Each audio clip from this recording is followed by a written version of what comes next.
అనుకుంటారు. కానీ సిద్ధు తను ప్రేమించిన ప్రేరణని గుండెల్లో పెట్టుకున్నాడు.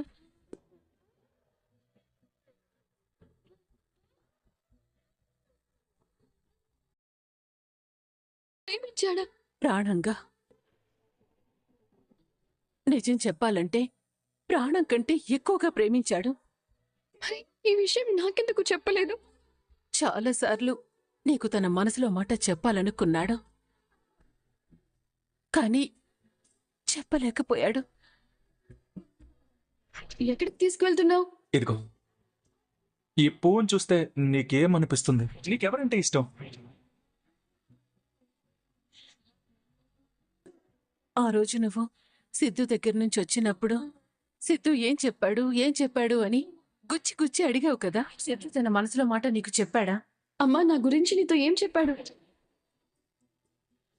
మీ ప్రేమ విషయం గురించే చెప్పాడు.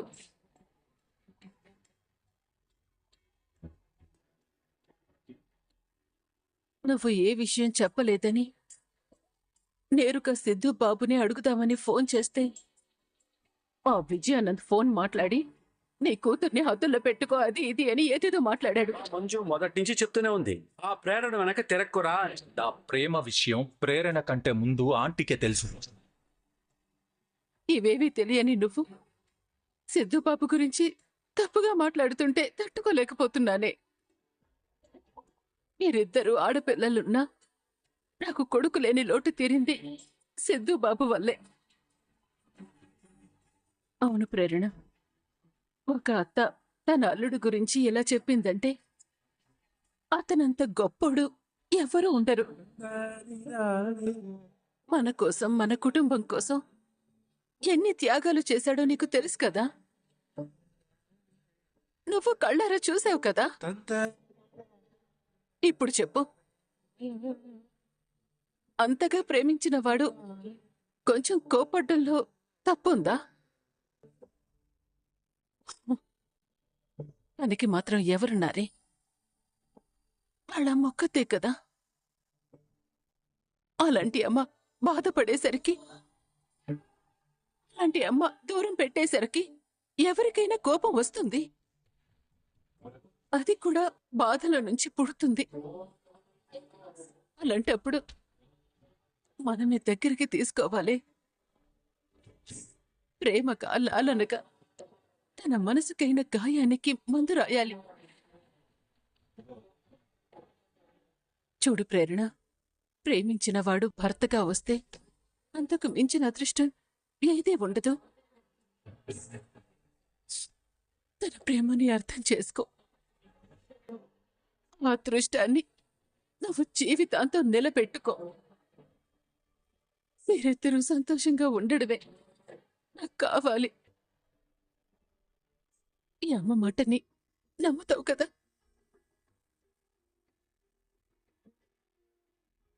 ఆశ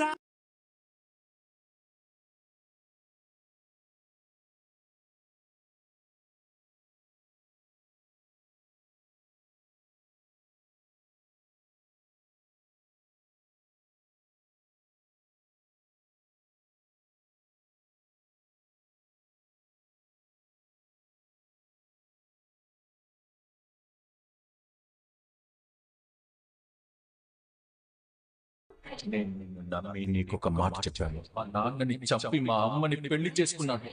చెప్పిన మాటను ఇతరుల మనసు గాయపరచడానికి ఆయుధంగా మార్చుకుంటావు అనుకోలేదు. చేసిన గాయం ఎప్పటికీ మాను. అనుకుంటున్నట్టు తను మనల్ని కాపాడటం కోసమే నేను పెళ్లి చేసుకోలేదు. నేను మనస్ఫూర్తిగా ప్రేమించాడు కాబట్టి ఆ రోజు 10 మందిలో నీ మెడలో తాళి కట్టాడు.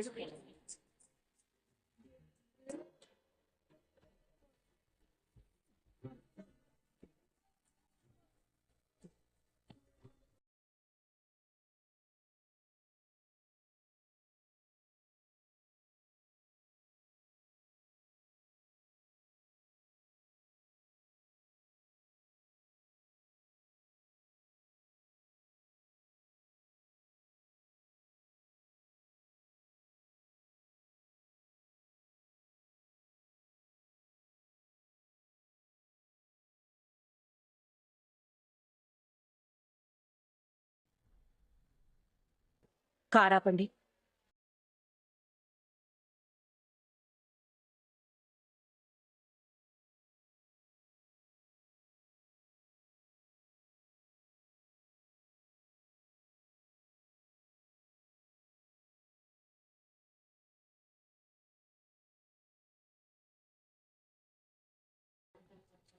అమ్మా,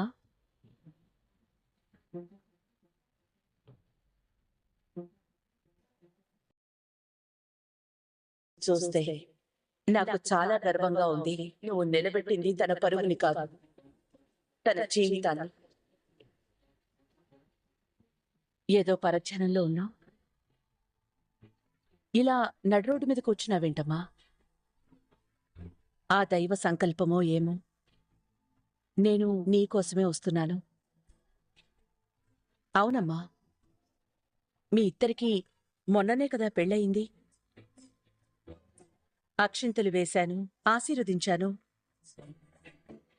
కానీ ఆ రోజు మీకు ఏమీ ఇవ్వలేకపోయాను. మా ఊళ్ళో ఏ గడపలో పెళ్ళైనా గాని ఈ చెంచలమ్మ చేతుల మీదుగా వాళ్ళకి కొత్త బట్టలు వెళ్తాయి. అలానే మీకు కూడా కొత్త బట్టలు తీసుకొస్తున్నాను. ఈలోపు నువ్వే నాకు ఎదురుపడ్డావు. రంగా, అమ్మా, అలాగమ్మా.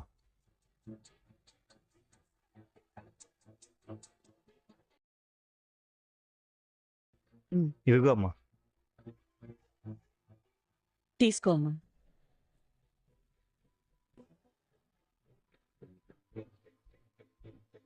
ఏంటమ్మా చూస్తున్నావు?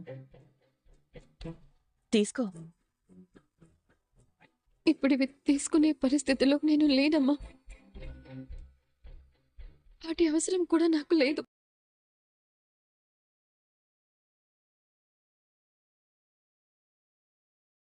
ఏంటమ్మా?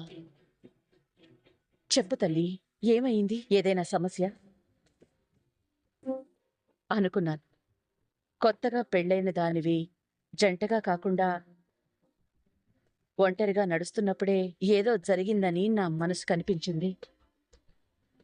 నీ మొహంలో కొత్త పెళ్లి కూతురి కళ్ళ అనేది అస్సలు కనబడటం లేదు. ఇప్పుడు చెప్పు, ఏం జరిగింది? అసలు సమస్య ఏంటి తల్లి? నా భర్త బాధకి కారణమయ్యాను. అది సర్వసాధారణమే కదా. బాధ అంటే చిన్న బాధ కాదు. దుఃఖం, నరకం అనుభవిస్తున్నాడు. అసలు ఏం జరిగిందో చెప్పమ్మా. నువ్వు తండ్రివేంట్రా? సిద్ధు తండ్రిని చంపిన హంతకుడివి నువ్వు. ఇలా కొద్ది కొద్దిగా బాధ పెట్టే కంటే ఈసారి చేసేయ్. ఈ జన్మలు ఈ మోహన్ నాకు చూపించుకో. నువ్వు చేసిన గాయం ఎప్పటికీ మానదు. నువ్వనుకుంటున్నట్టు తను మనల్ని కాపాడటం కోసమే నిన్ను పెళ్లి చేసుకోలేదు. నిన్ను మనస్ఫూర్తిగా ప్రేమించాడు కాబట్టే ఆ రోజు 10 మందిలో నీ మెళ్ళో తాళి కట్టాడు. నేను తెలియక చేసిన తప్పుకి ఒక తల్లి కొడుకుల మనసుకి బాధ కలిగింది. ఆ బాధతో వాళ్ళిద్దరూ దూరం అవ్వడానికి కారణం నేనైపోయాను. అర్థమయ్యింది. ఇది కేవలం నీ భర్తని బాధ పెట్టావనే కాదు, నీ భర్త ప్రేమని అర్థం చేసుకోలేకపోయినందుకు నువ్వు బాధపడుతున్నావు. నీ పేరేంటన్నావు? ప్రేరణ. ప్రేరణ. ప్రేరణ అంటే ఉత్తేజం, ప్రోత్సాహం, ఆశయం, ఉత్సాహం. ఎంత చక్కటి పేరు! ఒక లక్ష్యాన్ని సాధించటానికి నడిపించేటువంటి అంతర్గత శక్తున్న పేరది. నువ్వలాంటి వ్యక్తిని మాట అనడంలో తప్పులేదు. కాని అది అన్న సందర్భమే తప్పు. దానివల్ల నీ భర్త వాళ్ళ అమ్మ దూరం అవ్వడంలో అర్థం ఉంది. కాని నువ్విలా మౌనంగా ఉంటే సమస్య సమసిపోతుందా?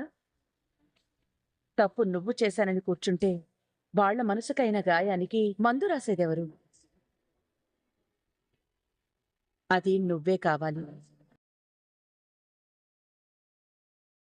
నీ భర్త నిన్ను అర్థం చేసుకోవాలి. నువ్వు చేసిన తప్పుని అతనే క్షమించాలి. అది కూడా నువ్వే చెయ్యాలి.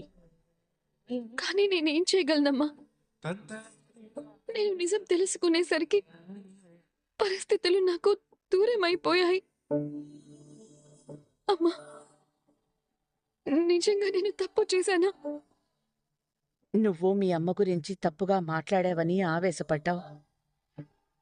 నువ్వున్న పరిస్థితుల్లో ముందు వెనక ఏమీ ఆలోచించకుండా నీ మెడలో ఆ అబ్బాయి తాళి కట్టాడంటే నిన్ను భార్యగా చేసుకుని నీకు అండగా నిలబడ్డాడు. నీవాళ్లే నిన్ను నలుగురిలో చులకన చేసి మాట్లాడుతున్నా అవేవి పట్టించుకోకుండా నీ మెళ్ళో తాళి కట్టి నిన్ను భార్యగా చేసుకుని నీకు కొత్త జీవితాన్నిచ్చాడు.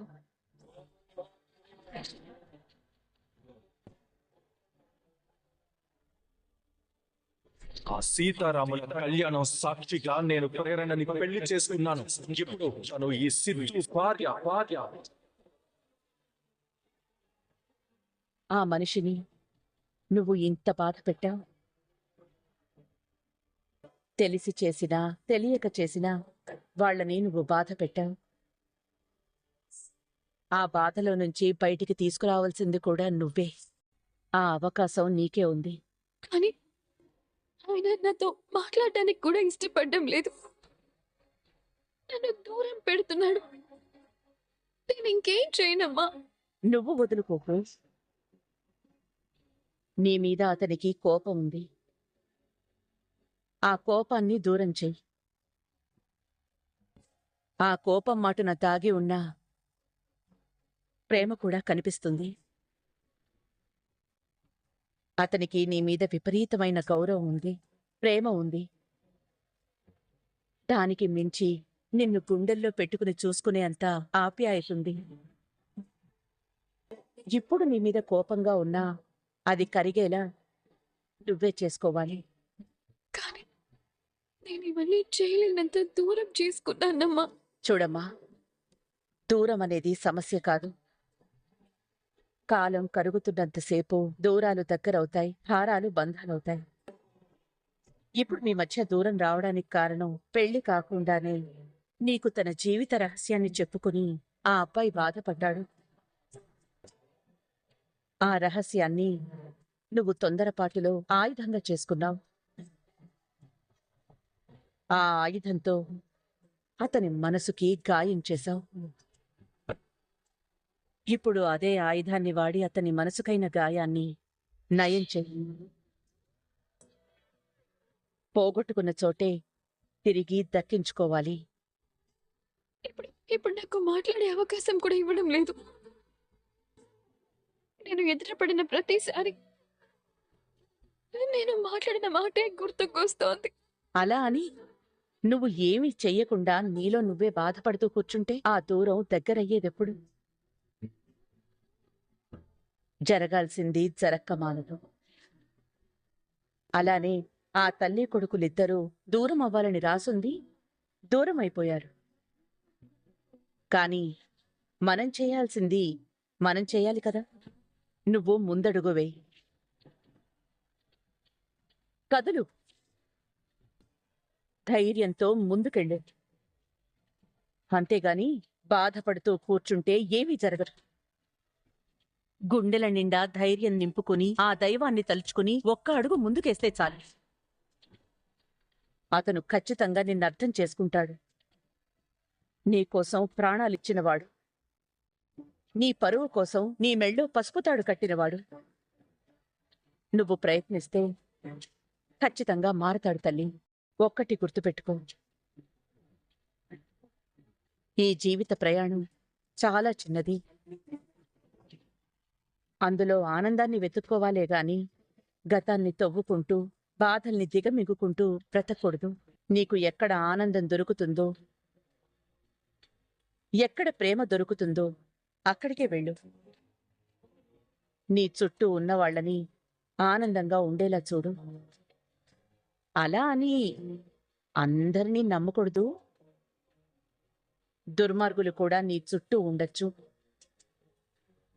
మంచికి మంచి చేయాలి, చెడుకి చెడు చేయాలి. ఇక నీ జీవితం, నీ ఇష్టం.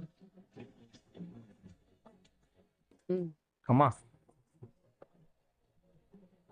తీసుకో తల్లి, తీసుకో అమ్మా, నేనుంటాను. అమ్మా ఒక్క నిమిషం.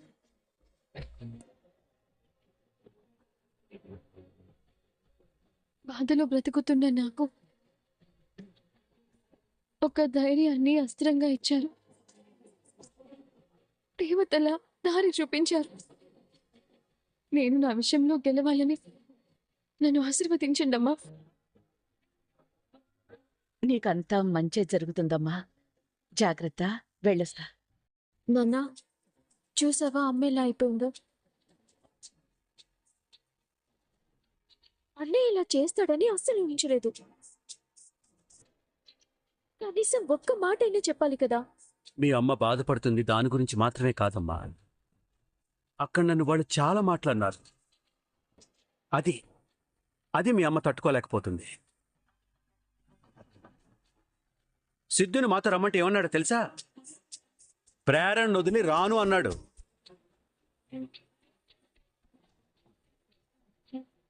అసలు అన్నయ్య ఎందుకు ఇలా మారిపోయాడు? అమ్మ చూడు ఎంత బాధపడుతుందో. ఇప్పుడు ఏం చేద్దాం నాన్న? ఏం చేయాలో దిక్కుతోచని పరిస్థితిలో ఉన్నావు. మంజు, మంజు, నాన్న మంజు, మంజు, మంజు, తలుపు తీ. మంజు, ఇదేంటి డోర్ తీయట్లేదు? కొంపదీసి ఆ ప్రేరణ అన్న మాటలు నమ్మేసిందా ఏంటి? మంజు, మంజు, మంజు. అమ్మో, ఇదేమైనా చేసుకోవడానికి వెళ్ళిందా లేదా నన్ను ఏమైనా చేయడానికి ప్రిపేర్ చేస్తుందా? దానికి అదే మనం కన్ను పెట్టుకుంది. ఈ రోజు నాకు పెట్టేస్తుందా ఏంటి? మంజు, తలుపు తీ. మంజు, మంజు, తలుపు తీ. మంజు, నాన్న జీవిది డోర్ వేసుకుంది, ఓపెన్ చేయట్లేదు. మంజు, పక్కన తప్పుకోండి. డోర్ లాక్ చేయలేదా? నేను అనవసరం కంగారు పడ్డానే. మంజు, మంజు, ఏంటి మంజు ఇది? ఎందుకు ఇంత బాధపడుతున్నావు? చూసావా నేను ఎంత కంగారు పడ్డాను? నువ్వు ఏం చేసేసుకుంటావని భయపడ్డాను. ఇక వదిలే మంజు. అయినా మాట పడింది నేను. దాని గురించి నువ్వు అంత బాధపడద్దు. సిద్ధు తండ్రిని చంపిన హంతకుడివి నువ్వు. ఇందులో వాడు తప్పేం లేదు. తప్పంతా ఆ ప్రేరణదే. అనవాలే అందరికీ ఇన్ని కష్టాలు. ఇవన్నీ కాదులే మంజు. నీకు నేనంటే ఏంటో తెలుసు. నేను ఎంత మంచివాడినో కూడా నీకు తెలుసు. ఇన్ని సంవత్సరాలుగా కలిసి కాపురం చేస్తున్నా. నీకు నా మీద నమ్మకం లేదా? ఇన్నేళ్ల మన సంసార జీవితంలో నిన్ను మోసం చేసినట్టు నీకు ఎప్పుడైనా అనిపించిందా? వాడేదో చిన్నపిల్లాడు. వాడి మాటల్ని నువ్వు పట్టించుకోకు. నా మీద నీకు నమ్మకం ఉంటే అదే చాలు. ఎవరేమనుకున్నా నాకు అనవసరం. నాకు అనవసరం. నేను మిమ్మల్ని ఎప్పుడు తప్పు పట్టనండి. చేస్తే నాకు నేను ద్రోహం చేసుకున్నట్టు అవుతుంది. అమ్మయ్యా, అయితే నా మీద ఎలాంటి అనుమానం రాలేదు. ప్రస్తుతానికి చాలు, మిగతా తర్వాత చూసుకుందాం. చాలు మంజు, చాలు.